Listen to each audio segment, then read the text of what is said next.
Linda Bowen here from stampingwithlynda.com, your cardiologist since 1997, helping you create cards from the heart.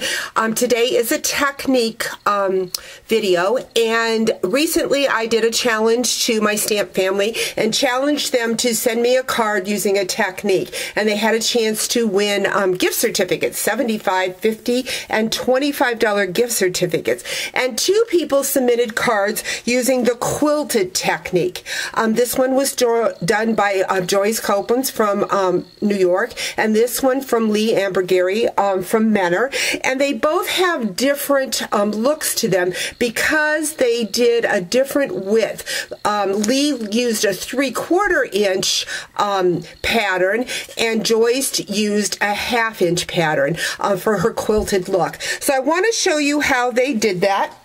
I'm going to bring in my personal trimmer. I have a piece of the new In Color Fresh Fig. If you would like to get your hands on the new In Colors early and at a 10% discount, you want to check out Stampin' Up Special this month.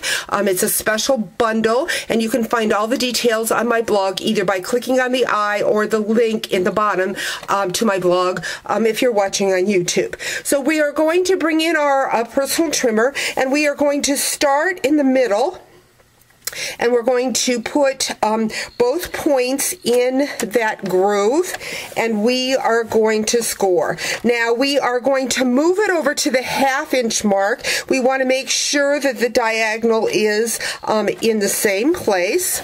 I am using the 1/2 inch because Joyce was one of the winners. They liked the 1/2 inch look. So we've got that, and we're just continuing to move over. So scoring at the 1/2 inch, coming over to the 1/2 inch line, and you just need to make sure that you are straight on your lines on your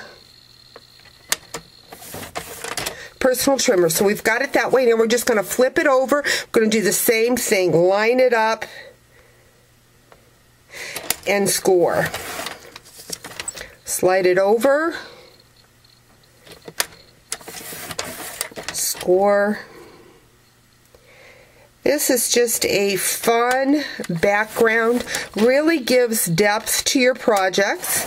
And again, Joyce's card was one of the winners this month in my challenge. So we've got that way. Now we're just going to flip it 90 degrees and start and do the same thing over. Line it up, score, move over to the 1/2 inch mark. See if I'm lined up. I am. And score.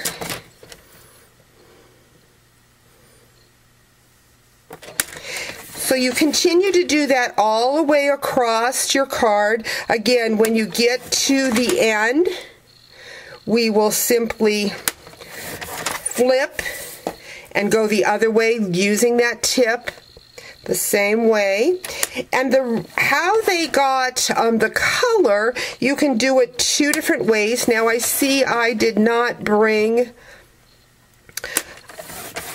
a dauber in the Fresh Fig or the marker, but what you want to do is to go in on the beveled side out, and you can either take your marker and just run down along. Remember I showed you a faux layering technique a couple weeks ago. I will put that link in my blog post, so if you didn't see how to do the faux layering with the marker, you can do it that way, or you can use a sponge. Now I'm not sure, but I think Joyce must have used a marker because she is really right on that score line, where Lee's, you'll see that it's kind of faded out, and I'm thinking she probably used a dauber or a sponge for that. But either way, a great technique. I hope you've enjoyed it, and we'll talk to you real soon. Bye-bye.